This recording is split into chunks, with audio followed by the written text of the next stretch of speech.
आप सभी बच्चों का पुनः इस केमिस्ट्री की क्लास में आप सभी का स्वागत है। और आपकी जो ये क्लास है वो आपके प्रैक्टिकल से संबंधित है। और जो आपका पहला प्रैक्टिकल है जो आप 11th में भी कर चुके हैं वह है आपका ऑक्सिलरी कम्युनिकेशन का मानक विलयन तैयार करना। तो यहाँ पर हम देख रहे हैं कि मैंने यहाँ पर उद्देश्य लिखा हुआ है n/10 ऑक्सिलरी कम्युनिकेशन का मानक विलयन बनाना। क्या लिखा है मैंने? 10/10 ऑक्सिलरी कम्युनिकेशन का मानक विलयन बनाना। ठीक है, हाँ, ऑक्सिलरी कम्युनिकेशन का मानक विलयन बनाना। तो ऑक्सिलरी कम्युनिकेशन का सूत्र आप सभी जानते हैं। हम क्या लिखते हैं? COOH whole twice. और इसके साथ में जो हमारे पास जो ऑक्सिलरी कम्युनिकेशन आता है उसमें ऑक्सिलरी कम्युनिकेशन का जो पाउडर फॉर्म में हमारे पास है, बॉटल उठाइए वहां से, वो कॉर्नर पे रखिए। तो ऑक्सिलरी कम्युनिकेशन का जो है उसके साथ में 2 मॉलिक्यूल्स ऑफ वाटर भी उसमें जुड़े हुए होते हैं। क्या जुड़े होते हैं?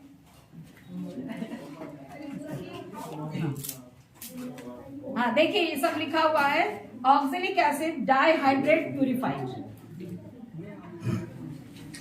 ऑक्सिलिक एसिड डाइहाइड्रेट प्यूरिफाइड, प्यूरिफाइड यानी शुद्ध, है ना, शोधित किया हुआ। और फिर हमने क्या लिखा? डाइहाइड्रेटेड, यानी कि इसमें 2 मॉलिक्यूल्स ऑफ H2O भी हैं, है ना। तो ये हमारे पास आप सभी देख रहे होंगे। ये हमें पाउडर फॉर्म में प्राप्त है ना। ये पाउडर फॉर्म में हमको प्राप्त है। मैं ऐसे ही आपको निकाल करके केवल ऐसे ही दिखा रही हूं। दिख रहा है सभी को, है ना। ये पाउडर फॉर्म में है। तो फिल्टर पेपर से सुखा लीजिए इसको, है ना। तो ये आपका ऑक्सिलिक एसिड है, आप सभी देख रहे हैं, बिल्कुल दानेदार और चमकता हुआ हमें दिखाई दे रहा है। इसी का हमको मानक विलयन तैयार करना है, स्टैंडर्ड सॉल्यूशन तैयार करना है। आप सब बहुत लकी हैं जो आपके विद्यालय में सारी चीजें अवेलेबल है। तो आप यहाँ पर करके स्वयं देख सकते हैं और करते हैं। बनाने के लिए हमने जो यहाँ पर लिखा हुआ है COOH होल ट्वाइस, और इसके साथ में हमने 2H2O और भी जोड़ दिया। अब हमें इस सबका क्या करना है? हमें इसका अणुभार निकालना है। क्या निकालना है? अणुभार निकालना है। अणुभार निकालेंगे तो हम सभी जानते हैं कि कार्बन का परमाणु भार कितना होता है? 12 + 16 और +1 मल्टीप्लाई बाय 2 और 2H2O। तो इसमें भी जो है इसको हम बाद में करेंगे। तो इसका आंसर आता है हमारा 45 × 2 और H2O का हम सभी जानते हैं, H2O का अणुभार होता है 18 और 2 × 18। टोटल हमारा हो गया 90, 90 + 36 बराबर 126। ये यहाँ तक हमारा अणुभार निकल करके आया है। और इस अणुभार को अब हम कह रहे हैं कि एक हमारा सूत्र है जिसके द्वारा हम उस भार को ज्ञात करते हैं जो हमें मानक विलयन तैयार करने के लिए आवश्यक होता है। उसका सूत्र है W = E × N × V / 1000। अभी जो अणुभार हमारा 126 आया है, इसमें आप देख रहे हैं कि हाइड्रोजन परमाणु कितने प्रेजेंट है? इसमें 2। तो इसको हम क्या करेंगे? ये हमारा हुआ द्विप्रोटिक अम्ल। कौन सा अम्ल हुआ ये हमारा? द्विप्रोटिक अम्ल। इसको हमने 2 से डिवाइड कर दिया और डिवाइड करने पर हमारे पास आया 63। तो हमें मानक विलयन बनाने के लिए ऑक्सिलिक अम्ल का हमें भार लेना होगा बराबर कितना? 63 हमने यहाँ पर उसका लिख दिया है। उसका जो वेट हमारे पास आया है उसको हमने लिख दिया है। इनटू हमें नॉर्मलता हम क्या कह रहे हैं? n/10। तो हम यहाँ पर नॉर्मलता की जगह हम यहाँ लिखेंगे n/10 और इनटू V बराबर कितना वॉल्यूम हमें तैयार करना है उस मानक विलयन का। तो हमने कहा कि चलिए हमें 100 ml ही तैयार करना है। कितना तैयार करना है? 100। तो हमने यहाँ पर ये 100 ml यहाँ पर लिख दिया है। और ये नीचे हमारा 1000 था, इसको हमने यहाँ ऐसे 1000 भी। अब आप इसको सॉल्व करिए जल्दी से फटाफट, सभी बच्चे जल्दी से इसको सॉल्व करिए।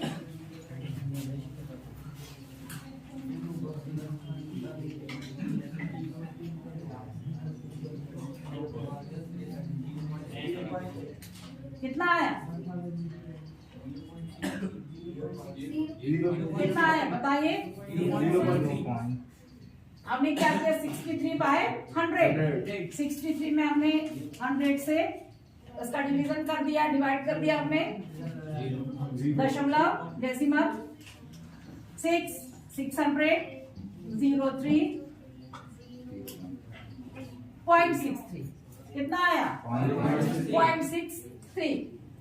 आप क्या बोल रहे हो, वही बात है, चाहे हम जीरो, उस जीरो का कोई मतलब नहीं है, दशमलव से पहले का, ये सब आप सबने पढ़ा होगा 11th में, सार्थक अंक निर्धारित करने के नियम, ये उसके अंतर्गत है कि दशमलव के पहले यदि जीरो होता है तो उसका कोई भी मतलब नहीं होता।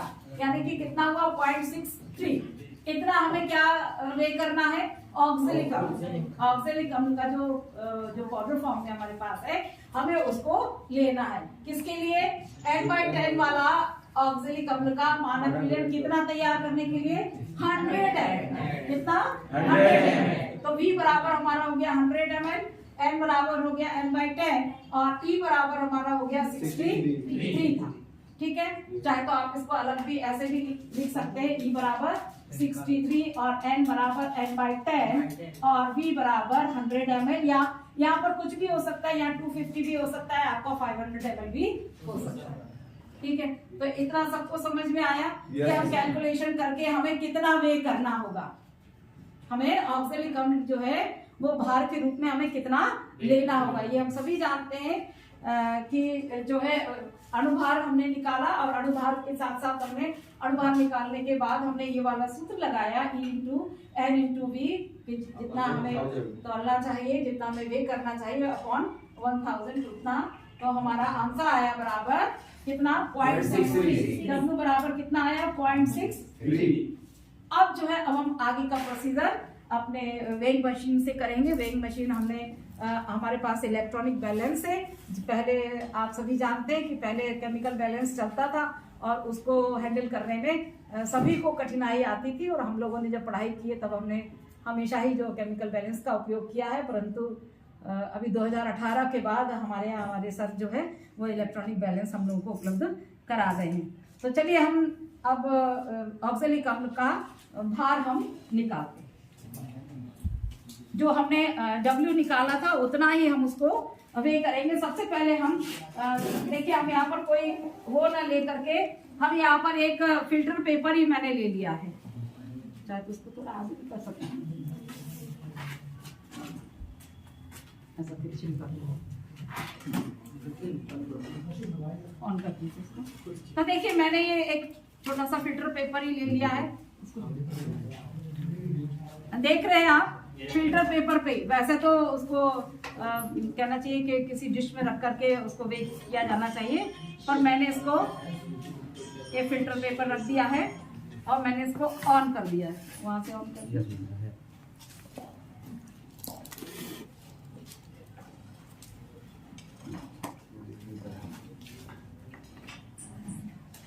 देखिए, मतलब इसमें ये जो हमने फिल्टर पेपर लिया था इसका भी कोई वेट नहीं आया, जबकि इसी की जगह पे इससे पहले जो मैंने पेपर लेके किया था उसका 0.2 समथिंग वेट था, परंतु इस बार मैं देख रही हूँ कि इसका बिल्कुल कोई इसमें वेट नहीं आया है। आया ऐसा क्यों होगा, 0%। चलिए अभी तो 0.0 है, देखिए थोड़ा सा सेट होने में उसको टाइम लगता है। तो देखिए, अब ये जो हमने बिल्कुल साफ और सूखी हुई हमने स्पून ली हुई है, और इससे हम जो है ऑक्सिलिक अम्ल इसमें डालते हैं। और हमें कितना वे करना है आप सबको पता, बोलिए 0.63।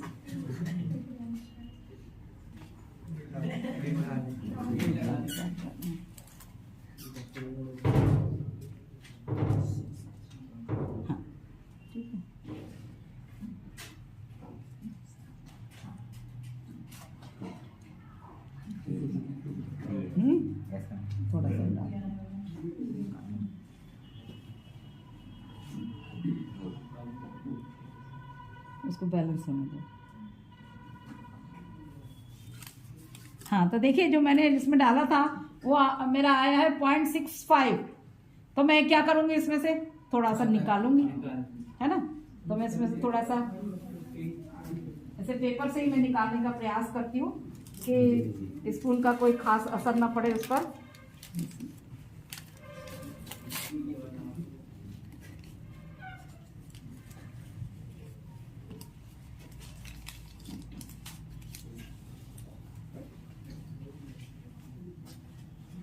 बिल्कुल धीरे से थोड़े से कण उसके निकालने का प्रयास करूंगी।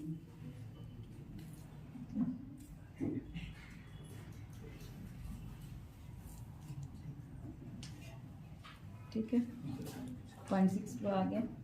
थोड़ा सा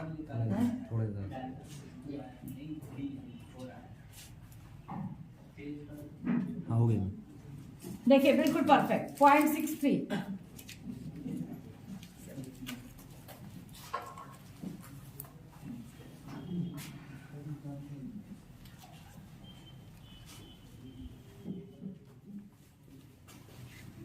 तो ये जो है, अब आप इसको ऊपर से बंद कर दीजिए। ये जो पाउडर फॉर्म में मेरे पास ऑर्गेनिक एसिड है, इसको मैंने ले लिया है। इसको लगाकर भी अपन रख करके कर सकते थे, तो अपन ने ऐसे है। इसका भी जो यूज है वो अभी चूंकि जो हवा आई थी ना, अपन को रखने के बाद इसको ऐसे कर देना चाहिए था, तो जिससे उसका ठीक है ना, इसी का स्वयं का ही 3.61 वेट है ना। तो अब ये जो हमारे पास जो ये पाउडर फॉर्म में है, इसको मैं ले रही हूँ।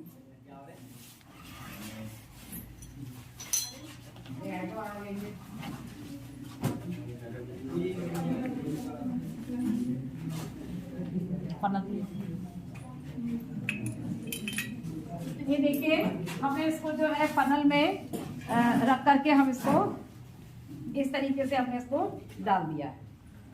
दिखाई दे रहा है आप सभी को? ना ऑक्सैलिक एसिड हमने जो था हमारा पाउडर फॉर्म में, उसको हमने डाल दिया है।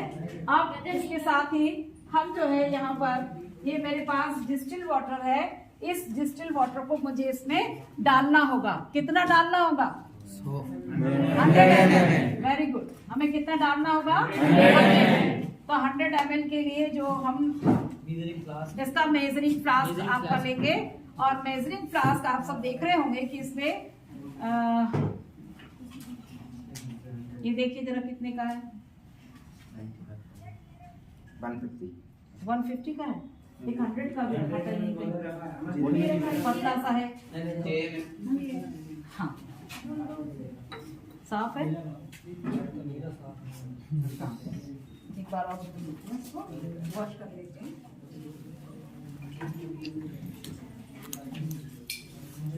तो मैंने इसको वैसे वाले टैप वाटर से धोने के बाद मैंने इसको एक बार पुनः डिस्टिल वाटर से भी इसको धो लिया, है ना। और डिस्टिल वाटर से धोने के बाद ये जो हमारा 100 ml का मेजरिंग फ्लास्क है, मेजरिंग फ्लास्क अर्थात जैसे हम कहते हैं हिंदी में मापन फ्लास्क, ठीक है। तो मापन फ्लास्क इसमें साइन बना हुआ है, यहाँ तक आप देख रहे होंगे, और उसके ऊपर लिखा हुआ भी है 100 ml जितनी क्वांटिटी का होता है वो उस पर लिखा होता है, जितना वॉल्यूम हम इससे मेजर कर सकते हैं। तो हमने इसको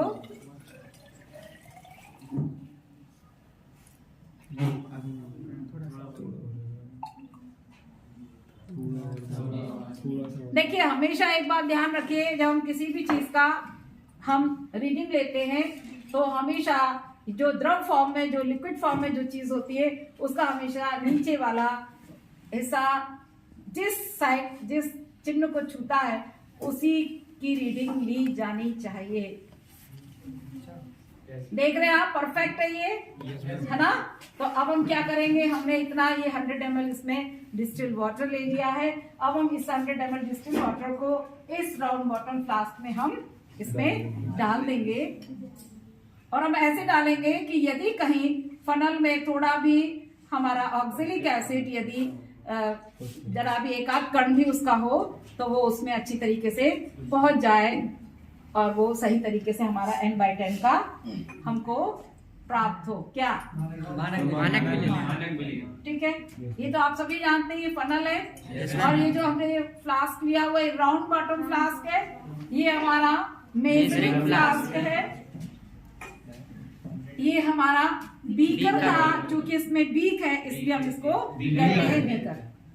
आप सभी जानते हैं है ना। इसी के साथ साथ आप देख रहे होंगे यहाँ पर कुछ ट्यूब्स वगैरह भी रखी हुई हैं। अब हम इसको बहुत अच्छे से ऐसे करके हम स्टिर करेंगे। इसे हम कांच की छड़ से भी हम यदि बीकर वगैरह में लें, कभी कोई प्रॉब्लम हो कि राउंड बॉटम फ्लास्क हमारे पास नहीं है, तो हम उससे भी उसको डिसॉल्व कर सकते हैं। तो डिसॉल्व करने के बाद आप सब देखेंगे 2-3 मिनट में ये डिसॉल्व हो जाएगा और आपको जो सॉलिड फॉर्म जो है वो आपको नहीं दिखेगा। अभी डिसॉल्व नहीं हुआ है ना, अभी उससे थोड़ा सा टाइम लगेगा और वो उसमें डिसॉल्व हो जाएगा। और हम इसको जो है हमारी रिएजेंट बॉटल रखी है उससे ले आइए, कोई छोटी छोटी रिएजेंट बॉटल। रिएजेंट बॉटल आप जानते हैं ना, जैसे ये है, ये बॉटल है रिएजेंट बॉटल है ना। और हाँ, इसको थोड़ा सा डिस्टिल वाटर से धो दीजिए। चलिए हम इसी में कर लेते, कोई बात नहीं। ये पहले की रखी हुई है। तो आप देख रहे हैं अभी भी हमें 4-6 कण इसमें दिखाई दे रहे हैं पार्टिकल्स ऑक्सैलिक एसिड के सॉलिड फॉर्म में दिख रहे हैं ना।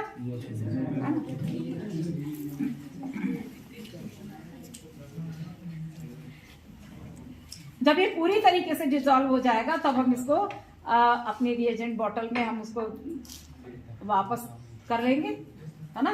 और वापस करने के बाद जो है रिएजेंट बॉटल में करने के बाद हम उस पर बढ़िया एक स्लिप तैयार करेंगे। उस पर स्लिप पर हम लिखेंगे N/10 ऑक्सैलिक अम्ल विलयन। क्या लिखेंगे? N/10 ऑक्सैलिक अम्ल विलयन। तो हम ये भी करते हैं। चलिए, ये हमने इसको बहुत अच्छे से डिसॉल्व कर लिया है और अब हमें सॉलिड पार्ट उसका नहीं दिखाई दे रहा है, सॉलिड पार्टिकल्स के रूप में हमें नहीं दिख रहा है। तो अब हम इसको वापस अपनी ये फनल लगा करके और जिसको ये हमने रिएजेंट बॉटल ली थी, इस रिएजेंट बॉटल में हम फनल लगा करके उस जो हमने मानक विलयन तैयार किया है स्टैंडर्ड सॉल्यूशन, इसको हम इस तरीके से इसमें ट्रांसफर कर देंगे। और एक स्लिप जल्दी से तैयार कीजिए। कोई हो गई। स्लिप तैयार हो गई? बिल्कुल प्लेन पेपर की होनी चाहिए स्लिप, प्लेन पेपर की स्लिप होनी चाहिए। डोंट वरी, कोई बात नहीं। आप देखिए, ये मैंने यहाँ पे लिख दिया है N/10 ऑक्सैलिक अम्ल है ना। अब इसमें जो है मैं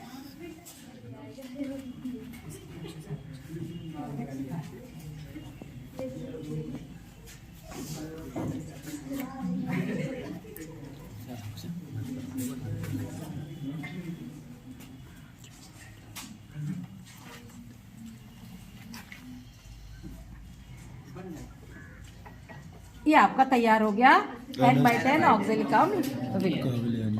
इस पे इसकी लिड और ले आइए, वहाँ एक आध और एक्स्ट्रा पड़ी हो। हाँ, और किसी का ढक्कन लेकर आइए तो उसमें लगा दें।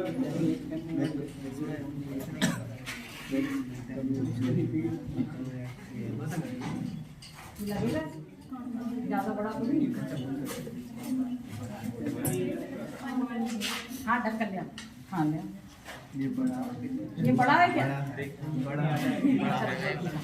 लग जाएगा। बहुत बड़ा है। चलो ला रखते तो देखिए। मैम, ये नहीं लगेगा। मैम, मैम, हाँ, बोलिए। ऐसा कोई टेस्ट है जिससे पता चले कि ये ऑक्सैलिक अम्ल है? क्यों नहीं? टाइट्रेशन करेंगे ना आप अभी सब? क्या मैंने करवाला? हाँ, आप जब टाइट्रेशन करेंगे है ना, तो ये आपका था N/10 ऑक्सैलिक अम्ल। ठीक है, अब आपको टाइट्रेशन का प्रोसीजर समझाऊं क्या? Yes ma'am. आगे है ना। तो देखिए, आपने जो अभी N/10 ऑक्सैलिक अम्ल बैठ जाओ, बैठ जाओ। तो आप देख रहे हैं वहां पर हमारे वहां वो ब्यूरेट रखा हुआ है ब्यूरेट देख रहे हैं, ब्यूरेट स्टेट में ब्यूरेट लगा हुआ है, नीचे उसमें कोनिकल फ्लास्क रखा हुआ है और उस कोनिकल फ्लास्क के नीचे एक पेपर लगा हुआ है, देख रहे हैं सफेद। तो अब जो आप ऑक्सिलरी कंपनी का जो आपने सॉल्यूशन बनाया है उसके साथ आप सिंगल टाइट्रेशन एकल अनुमापन करेंगे, जबकि आपके कोर्स में है डबल टाइट्रेशन द्विपद अनुमापन। तो इसमें आप पहले सिंगल करेंगे, तो ब्यूरेट में हम क्या भरेंगे, उसमें KMnO4 विलियन, और जब टाइट्रेशन करेंगे तो टाइट्रेशन करने के लिए उसमें KMnO4 विलियन भरा जाएगा। और ऑक्सैलिक अम्ल जो आपने तैयार किया है इसमें हम ये 100 ml वाला 10/10 नॉर्मलता वाला था, इसमें हम 2 ml H2SO4 मिला करके और हम इसको गर्म करेंगे और गर्म करने के बाद फिर हम उसके साथ में बूंद करके हम KMnO4 विलियन मिलाएंगे। जहां पर हमारी रिएक्शन कंप्लीट हो जाती है वहां पर आप देखेंगे जब आप बूंद करके KMnO4 विलियन मिलाते हैं तो वो उसका एकदम पिंक रंग आता है, परंतु जैसे आप मिलाएंगे तो उसका पिंक रंग जो है वो गायब हो जाता है। तो हमें क्या करना है, हमें तब तक उसमें मिलाते रहना है जब तक कि वो लाइट पिंक कलर प्राप्त न कर ले। जैसे ही लाइट पिंक कलर उसका आता है उसी रीडिंग को हमें ब्यूरेट के पाठ्यांक को नोट कर लेना है। इस प्रकार से हमें 3 पाठ्यांक को प्राप्त करना है, जो जहां पर हमारे 2-3 पाठ्यांक समान आ जाते हैं, 2-3 रीडिंग्स हमारी सेम आ जाती है, वही हमारा उसका अनुमापन में प्रयुक्त हुआ KMnO4 का आयतन होगा। और इसके द्वारा जो हमारी रीडिंग आएगी उसके माध्यम से हम N1V1 बराबर N2V2 सूत्र लगा करके हम सांद्रता ग्राम प्रति लीटर में ज्ञात कर सकते हैं। किसकी? KMnO4 की। आया सभी को समझ में? Yes, ma'am। तो बस इसी के साथ जो है अनुमापन सिंगल टाइट्रेशन एकल अनुमापन आपका पूर्ण होता है। और कल आप पुनः इस प्रक्रिया को दोहराएंगे और आप स्वयं इस प्रैक्टिकल को करके देखेंगे। आप स्वयं भी मानक विलियन भी बनाएंगे, स्टैंडर्ड सॉल्यूशन भी बनाएंगे और आप रीडिंग भी नोट करेंगे। तो आज आपकी क्लास यहीं पर समाप्त होती है। आप सभी का बहुत बहुत धन्यवाद। Thank you.